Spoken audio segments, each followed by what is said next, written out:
Last time we spoke about the northern warlords and their respective factions.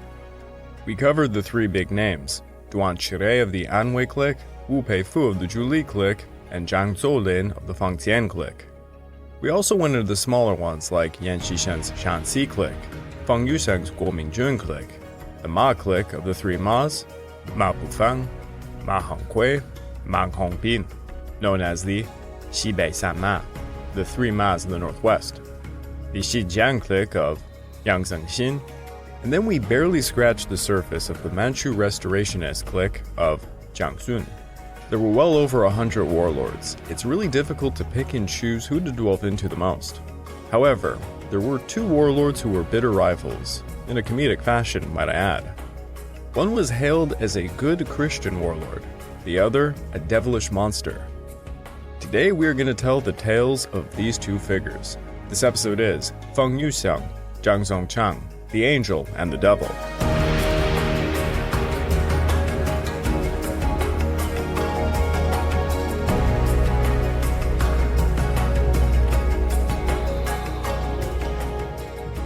Welcome back to the Fall and Rise of China podcast. I'm your dutiful host, Craig Watson.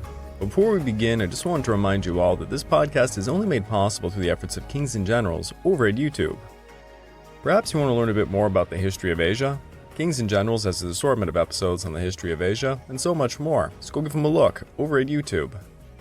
So please subscribe to Kings and Generals over at YouTube and continue to help us produce this content by checking out www.patreon.com/kingsandgenerals. And hey, don't forget about our sister podcast over at the Pacific War Week by Week podcast, written and narrated by me. And if after all of that, if you're still hungry for some more history, why don't you check out my personal channel, the Pacific War channel over at YouTube. If you want a comedic episode on one of the figures I'm about to mention, check out my episode on Zhang Zongchang, the dog meat general, the monster behind the meme. Also, please check me out at Patreon at www.patreon.com/thepacificwar channel, where you can find exclusive podcasts. Over there, I just released part 2 in a 2-part series on the wacky Battle of Castle Itter. I've got more than 17 plus podcasts over there, so please go check it out. Feng Yuxiang was born in Zhuli Province, today of Hubei, in 1882. His parents were poor. His father joined the Qing military to make ends meet.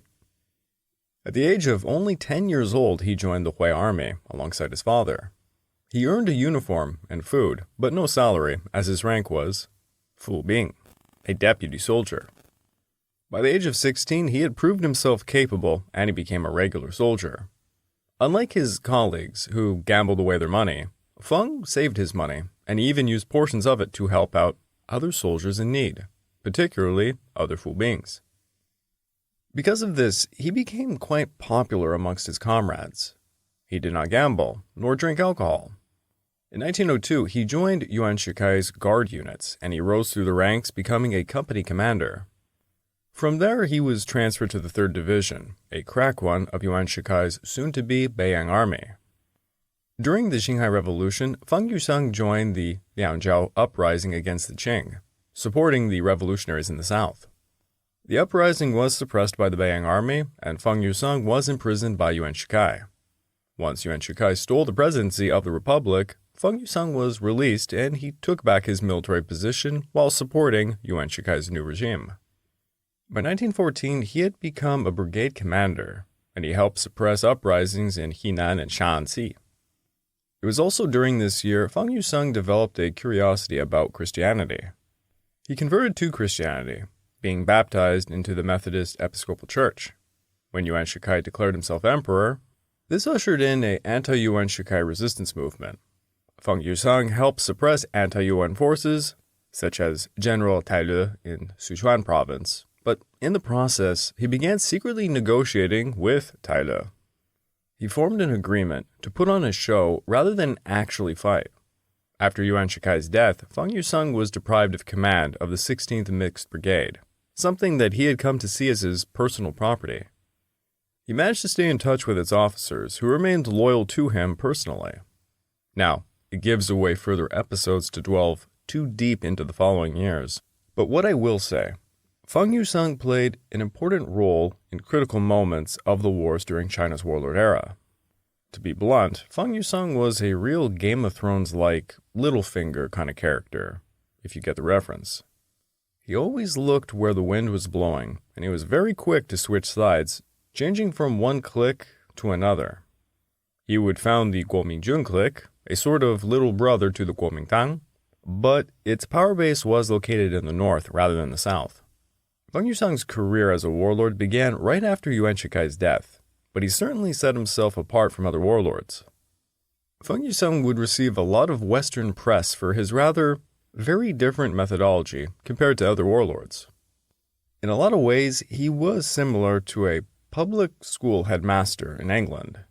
Yes, that sounds quite weird. He forbade his men from smoking tobacco or opium, from drinking alcohol, and he forced them all to study the Bible. He forbade prostitution, gambling, and the selling of drugs. He quickly earned the nickname, the Christian General. He had a reputation of baptizing his troops with fire hoses, though this has been highly contested by historians. It's most likely not true. It's probably one of those cases where a news reporter at the time said something, for the shock value of it. He just made it up. But indeed, Feng Yuxiang was a hardcore Christian, and he actively promoted Christianity while showcasing no tolerance for other religions in China. For example, in 1927, when entering Henan province, he launched a campaign to suppress Buddhism by expelling over 300,000 monastic members and confiscating hundreds of Buddhist monasteries for military purpose. In 1923, a British Protestant missionary named Marshall Broomhall said this of Feng Yuxiang: "The contrast between Cromwell's Ironsides and Charles Cavalier's is not more striking than that which exists in China today, between the godly and well-disciplined troops of General Feng and the normal type of man who, in that land, goes by the name of soldier. While it is too much to say that there are no good soldiers in China outside of General Feng's army, it is nonetheless true that the people generally are as fearful of the presence of troops as a brigade band." Feng Yuxiang required his troops to take part in sports, gymnastics, and hardcore marches. Any illiterates were forced to learn to read and write. Many were also trained in trades, so they would not simply leave the army and become bandits. Feng looked at Christianity as a means of providing morale and discipline for his army. He often told foreign missionaries, "Remember that your chief work is not to try and convert the rank and file of my army, but to use your strength in trying to get all my officers filled with the Spirit of God. For as soon as that takes place, the lowest private in the army will feel the effects of it." Feng Yuxiang was closely in touch with his troops, often stopping to chat with them about their living conditions. He reduced corporal punishments, encouraged singing patriotic songs. One of the oddest things that I came across when I was making my warlord-era content over at the Pacific War Channel was videos of Feng Yuxiang personally checking the fingernails of his troops. Yes, you should go over to YouTube and check it out. He was pretty hardcore about cleanliness. So I guess the old saying, cleanliness is next to godliness, well, I think he took that literally. By the way, if you do want something on the comedic side, I really encourage you to go over to the Pacific War Channel and check out my long documentary on the warlord era. It is full of memes. I really got out of hand, and a few people said I did a little too much on the comedy side. But you know what, I had a lot of fun making it. But stating all of that, I don't want to talk too much more about Feng Yuxiang because it's really going to give away crucial information about the future of China's warlord era. So stating that was, the goody two-shoes Christian General Feng Yuxiang, aka the Angel. Now let's get to meet the Devil, Zhang Zongchang, also known as the Dog Meat General. Zhang Zongchang was born in 1881 to Yi County, present-day Laizhou in Shandong Province. He grew up in an impoverished village. His father was a trumpeter and a head shaver, and a rampant alcoholic. His mother exorcised evil spirits. She was basically a witch, and I'm not making a joke. She really was. That's her classification. If she had to write what her job was, she was a witch who exorcised evil spirits. As much as I make fun of that, it was a real job back then, and it had its purpose. But it seems alongside being a witch, she was also a bitch because she left the family chasing another man. Sorry, I had to go for that pun. The family moved to Manchuria when Zhang was just a teen, and he immediately got involved in petty crimes around Harbin. Zhang would work as a pickpocket, a bouncer, a prospector, and a bandit throughout his life. He ended up doing some work as a laborer in Siberia amongst the Russians, and he picked up some Russian in the process, something that would really help his career later on. He then became a Hangzhou bandit roaming the Manchurian countryside when the Russo-Japanese War of 1904 to 1905 hit. During the war, he served as an Imperial Russian Army auxiliary. Interestingly enough, his future boss, who was also a Hangzhou, did the same, but for the Japanese. After the war, he went back to the Hangzhou lifestyle, becoming the leader of a local bandit gang. During the 1911 Xihai Revolution, Zhang was leading his Hangzhou as a sort of revolutionary desperado gang. He then traveled to Jiangsu Province and he joined the Green Standard Army, where he impressed his commanding officer, Zheng Duquan, so much he made Zhang his successor. Or, I theorize, Zhang may have threatened the guy. But for a little while, Zhang was leading a small cavalry detachment under the divisional commander, Liang Yuqin, battling Hangzhou groups. During the Second Revolution of 1913, Zhang Zongchang became the divisional commander when Leng died. Again, maybe he killed Leng, who knows? There was an issue with his division. The revolutionary general, Feng Yuxiang, did not like them, probably because they were full of criminals, like Zhang Zongchang. So he reduced their role in the revolution to being just a symbolic unit. Zhang responded to this by murdering the revolutionary Jian Qimei in Shanghai in 1916, proving his loyalty and reliability to Feng Yuxiang. Feng Yuxiang later became vice president of the new republic, appointing Zhang as commander of his personal guard. As China's warlord era began in 1918, Zhang, like any other big guy, looked for the best strongman to follow. In 1922, he turned his attention to a new rising star, the Tiger of Manchuria, Zhang Zolin. Now, there is a famous story that Zhang Zolin was celebrating his birthday in 1922, seeing countless of men showering him with gifts, trying to all earn his favor. Zhang Zongchang apparently sent him 2 empty coolie baskets, and he did not even bother to show up in person. Zhang Zolin was baffled by this, at first, until he realized the empty baskets implied Zhang Zongchang was a man willing to shoulder any heavy responsibilities that Zhang Zolin might entrust to him. This apparently worked like a charm, as Zhang Zongchang was rewarded with a position in his army. Now, Zhang Zongchang's time in Siberia and work under the Russians during the Russo-Japanese War paid off as he managed to secure white Russian mercenaries. For those who don't know, during the Russian Civil War, when the Reds and the Whites were fighting, there was, of course, a refugee of veteran white Russians after they had lost the Civil War. Many of them had traveled east, and they were straddling the Manchurian-Soviet borders. Zhang hired thousands of them, and he organized them into units, including a Cossack bodyguard. Something rather unique about Zhang Zongchang is that he recruited women on a large scale. He was the first Chinese general really to do so. The women mostly served as nurses, and one regiment was exclusively made up of white Russian women. The white Russians trained their Chinese counterparts, resulting in excellent medical care, a significant boost for morale, and combat capability. The white Russians would be crucial to Zhang Zongchang's rise, as they knew how to build and operate armored trains, giving the warlord a huge edge over his enemies. If you like, go over to YouTube and check out Zhang Zongchang armored train. There is quite a bit of footage of it. It was impressive what he had his hands on. Now, just like with Feng Yuxiang, I don't want to give away too much of the future episodes. I just want you to know that Zhang Zongchang greatly impressed Zhang Zolin, and he would be rewarded with military governorship over Shandong Province. As the military governor of Shandong, this is where you hear about him becoming a complete monster.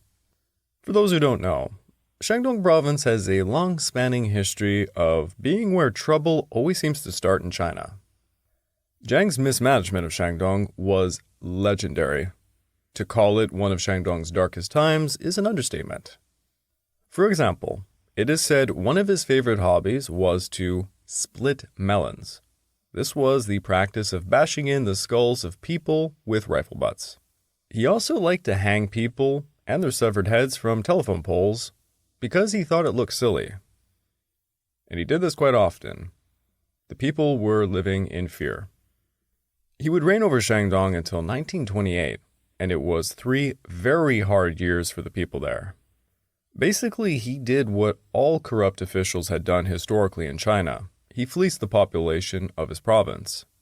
He just did it a hell a lot more. He implemented excessive taxes and starved public institutions of funds. The provincial education system collapsed in 1927, and the provincial economy was stagnant, as all hell, save for the black market. To fight the economic collapse, he printed money as fast as it could be printed, and it became nearly valueless. It reminds me a lot of my nation of Canada today. Now, any criticism of Zhang Zongchang or the Feng Yuxiang governance would lead to imprisonment, and resistance led to more split melons, seeing severed heads hung everywhere. For example, if a newspaper criticized his regime, Zhang Zongchang literally went over and shot the editor. Things got so bad for the peasants of Shandong, they formed a group called the Red Spear Militia, branding red-tasseled spears, but not many firearms. These men and women were completely outgunned, trying desperately to resist Zhang Zongchang's tyranny, and tyrannical it was. He imposed an incredible amount of taxes on the people, taxing rice, tobacco, firewood, dogs, rickshaws, livestock, brothels, military pensions, opium pipe lighters. Honestly, anything that could be taxed, he taxed. He once forcefully collected donations for a shrine. That shrine was a bronze statue of himself. He extorted money from banks, misappropriated his troops' wages because he was paying them with printed money, which, as you can imagine, became more and more worthless. And he gave a monopoly to the opium dealers. In fact, he was a personal benefactor for drug lords, arms dealers, and basically anybody in the black market. It was his chocolate factory. Now, I am the Pacific War channel, after all, so I have to state this part. Shandong was so bad, a very young Vinegar Joseph Stilwell, a famous figure of the Pacific War, visited the area when he was a military attaché. Stilwell said he saw dead and dying littering the streets, and the only thing the citizens of Shandong had to eat were crushed soybean cakes, usually stuff that they fed to pigs. There were abandoned children everywhere, carts of animals were seized by warlord troops, and houses were literally torn down for firewood. Poverty and famine seemed to be rampant. Now, the devastation of Shandong Province was far removed from Zhang Zongchang, because he kept his quarters in the capital of Jinan. This is the capital in eastern Shandong. His headquarters was described to be more like a medieval court full of extravagant entertainment. He had elaborate feasts, secured French champagne, one of his favorite things to drink. He also liked scotch, and above all, he favored Cuban cigars. Seriously, just look up pictures of Zhang Zongchang. You'll come across a few where he has a Cuban cigar in his mouth. He entertained artists, writers, entertainers, arms dealers, drug kingpins, Western journalists, and such. He loved to play poker with other minor warlords, and they were high-stakes games. Sometimes he would walk away losing 30 to 50,000 at a sitting. Now, these poker games were always played with silver dollars, not that monopoly money he printed for Shandong Province. For all of these parties and feasts, one of his most famous recurring guests was Madame Wellington Koo. Yes, the wife of the very famous Chinese politician. Mr. Wellington Koo was the front-runner at the Paris Peace Conference for China. Now, Mr. Wellington Koo's wife had this to say about Zhang Zongchang. Zhang Zongchang was so delightfully outrageous that he was disarming. There were many stories about him. He was called Old 86. Some said it was the height of a pile of $86. Others said that figure represented the length of a certain portion of his anatomy. When I visited him, my Pao Pei and Chow Chow would come with me, and Zhang would roar at his servants, "Never mind what you give Madame Koo to eat, but be sure her dogs get the very best, or you will suffer for it." Now, for some of you who are aware of this guy and his legacy as the basest warlord, I'm sure you've been waiting patiently for me to talk about his nicknames. Oh yes, his nicknames and his infamous lifestyle. Of course, his most famous nickname was the Dog Meat General. And the origin of this nickname is fascinating. There is multiple stories as to how it came about. Some say it's based on his favorite domino game of pai jiu, which means dog meat. Others say it's because of his favorite brand of tonic, which was also known as dog meat. And of course, there was the ever-present rumor that he ate a meal of black chow chow dog every day, as it was believed at the time to boost a man's vitality. There was also a very dark story I came across about how when he was a child starving in the streets, at one point a large dog came to try and kill him to eat him, and he killed the dog with a rock, and he ate the dog. However, given the quote from Madame Wellington Koo, I think he may have been a dog lover, so I have a hard time believing those ones. One thing is for sure, the part about a man's vitality really fits this guy to the core. Now, of course, he was known by the populace of Shandong as simply Monster, but there was also nicknames like the Lanky General, or the General with 3 long legs. This was something he certainly publicized heavily. His nickname Old 86 referred to the length of his penis, being 86 Mexican silver dollars. There was also the nickname 72 Cannon Zhang, referring to that length. I mean, the man was 6'6". People described him to be, quote, with the physique of an elephant, the brain of a pig, and the temperament of a tiger. Alongside his penis propaganda, he was a legendary womanizer. Take his other nickname, for example, the General of 3 I Don't Knows. He did not know how many women he had, how many troops he had, or how much money he had. There was also another nickname he particularly liked, and he had made himself, the Great General of Justice and Might. Now, Zhang Zongchang had a ton of concubines. The exact number of concubines he had has variously been reported to be something like 30 to 50. But historians have had a hard time trying to fix the numbers, as Zhang Zongchang himself allegedly did not know how many he had. Allegedly, his concubines were from over 26 different nations, and apparently he gave each a washbowl marked with a flag for her nation. He was also said to give his concubines numbers, since he could not remember their names nor speak their various languages. Many of these women he also married. He was a polygamist after all. There was known to be Chinese, Japanese, Russian, Korean, Mongolian, and at least one American amongst Zhang's women. Zhang Zongchang was semi-literate. Whenever people would ask him where he was educated, he would simply say, the College of the Green Forest, a euphemism for banditry. Despite being semi-literate, Zhang Zongchang is famously known for his poetry. Please forgive the language. I'm going to read 3 of these poems he had written. They are rather famous today. The first poem is titled, On Bastards. You tell me to do this. He tells me to do that. You're all bastards. Go fuck your mother. A second, untitled poem goes like this. They ask me how many women I have. To be honest, I don't know either. Yesterday, a boy called me dad. I don't know who his mother was. And a third poem I found, titled Praying for Rain. The sky god is also named Zhang.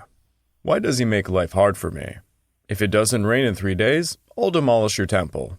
Then I'll have cannons bombard your mom. Now, it should be noted, a lot of the poetry attributed to Zhang Zongchang may have actually been fabricated by a political enemy of his named Han Fuzhu, who had taken over Shandong Province after him. Zhang Zongchang, despite being a brutal tyrant by all means, did reward his inner circle quite well. He had a lot of very loyal officers around him. Another rather crazy fact about Zhang Zongchang is that he traveled around with a teakwood coffin planted atop a car during his campaigns.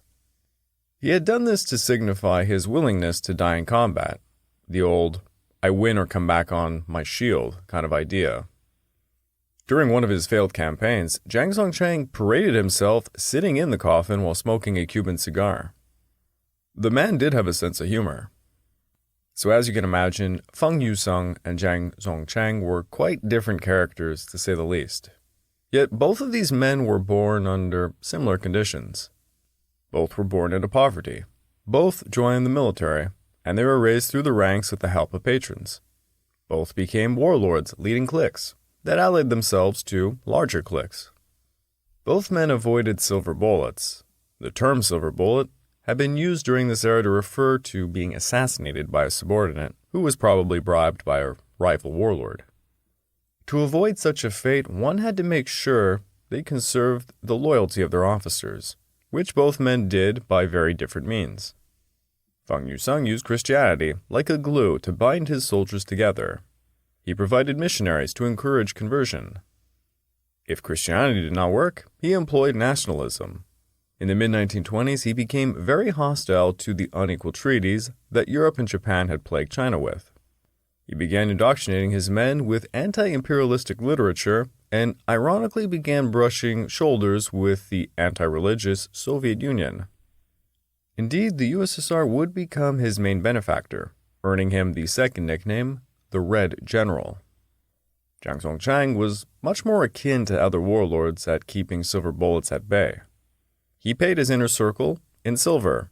He made sure the pockets of his best men were always full.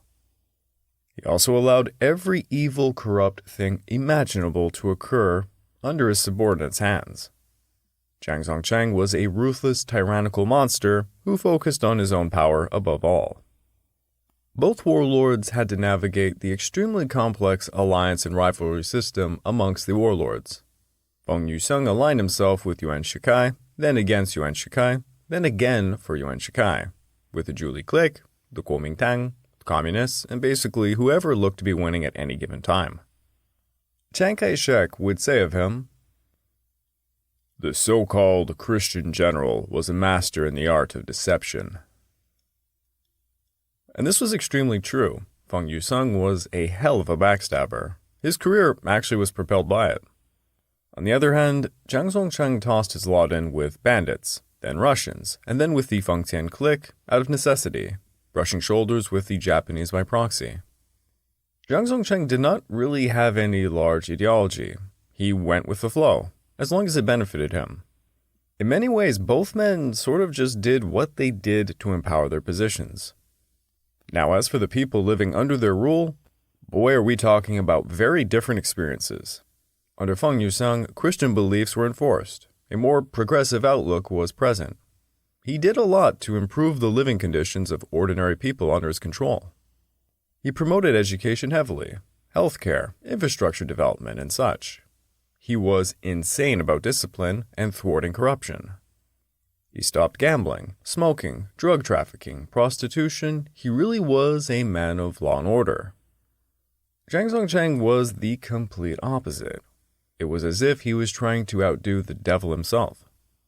Zhang Zongchang ruled with an iron fist, extracting resources from the population through taxation, extortion, and forced labor, while enriching himself and his inner circle. Under Zhang Zongchang, the common people starved. They were pillaged, raped, abused in all manners. Zhang Zongchang took away funds from education, from infrastructure, unless of course it was a bronze statue of himself, and from anything that would benefit the people. Zhang Zongchang loved to smoke cigars, drank excessively, had 50 concubines, and was literally best friends with the black market of China. Inevitably, given their spheres of influence, both warlords would run into each other in the 1920s. Feng Yuxiang's power base was around Shanxi and Hubei, while Zhang Zongchang was firmly in Shandong.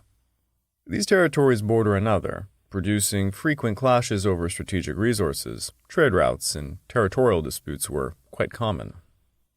While Feng Yuxiang betrayed many cliques, he more or less stuck to the Kuomintang. At one point, Feng Yuxiang even joined the Fengtian clique only to betray them. Zhang Zongchang remained loyal to the Fengtian clique pretty much until his death. And by the way, his death would be at the hands of an officer who served under Feng Yuxiang. So I guess Feng Yuxiang won in the end. Now, most of the warlords were ostentatious in their dress and lifestyle, but Feng Yuxiang was quite an exception to this. Numerous photographs show warlords sporting glittering uniforms copied from other nations.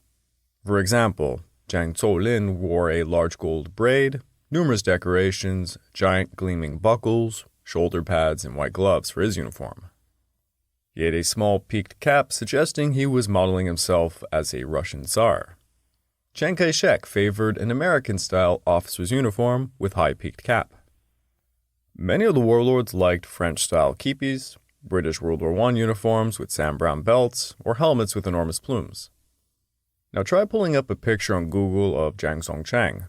His uniform is absolutely ridiculous. He has giant shoulder pads, large metal star decorations, a giant belt, a large ribbon crossover, double golded braids, white gloves. Basically, he looks like he's trying to outdo Zhang Zolin, which he probably was.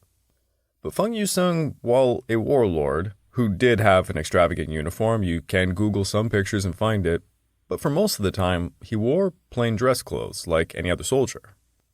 In all honesty, he usually looks like a communist.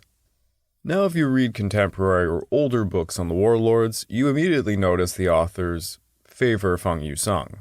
They gloss over him, they treat him like he's the greatest thing in all of China. They always talk about him positively, while they strongly villainize Zhang Zongchang. I have to be honest, some of the books that I've been reading for this series, like the way they talk about this guy, it's actually comical. Put simply, there was propaganda wars going on during China's warlord era, and Feng Yuxiang made sure he presented himself as a very good Christian general, while Zhang Zongchang really seemed to bask in being the bad boy, or the basest warlord. Funny enough, it was Zhang Zongchang who publicized most of what was said about him. He always had an entourage of Western journalists around him. In the end, they were two cogs in a very large machine, and they played their parts. Now, for however long this Warlord Era series lasts on this podcast, we will come to learn about many of the warlords, as many as I possibly can cover. The purpose of this podcast was to show how colorful these characters truly were. And honestly, just to entertain you, I thought it'd be a kind of a fun experiment to showcase these two rather very different warlords who just happen to be rivals. I could do the very same of someone like Wu Peifu and Zhang Zolin, for example. But regardless, these colorful characters are going to have a profound effect on the formation of nationalist China and the People's Republic of China later on. Really hope you enjoyed this one, because the next episode we're going to get to meet the Southern warlords. I would like to take this time to remind all of you that this podcast is only made possible through the efforts of Kings and Generals over at YouTube. Please go subscribe to Kings and Generals over at YouTube and continue to help us produce this content by checking out www.patreon.com/kingsandgenerals. Hey, don't forget about our sister podcast over at the Pacific War Week by Week podcast, written and narrated by me. And if after all that, if you're still hungry for some more history, why don't you check out my personal channel, the Pacific War channel over at YouTube. And I have two recommendations. My first is the long documentary I did titled China's Warlord Era. The other is, of course, the episode I did on Zhang Zongchang, the monster behind the meme. It is, of course, a very comical episode, but it talks a little bit more about Zhang Zongchang. I had to leave stuff out because I didn't want to ruin the future story here on the podcast. In that episode, it's going to talk more about how he kind of went down, a bit like a hero, in his rather bizarre exile in Japan, where he killed a prominent figure. It's a very bizarre story, and it's quite funny. Also, please check out my Patreon account at www.patreon.com/thepacificwarchannel, where you can find, of course, exclusive podcasts. Just released part 2 on my Battle of Castle Itter series, and soon I will be doing another podcast, so the polls will be going up so people can vote on what will be the next subject. For only $2, you get access to the exclusive podcasts and much more, so please go check it out. Thus were the tales of the good Christian general Feng Yuxiang and the basest warlord Zhang Zongchang. We will further tell tales of their ventures in the battles of China's warlord era. But in the next episode, we are going to get to meet the Southern faction warlords.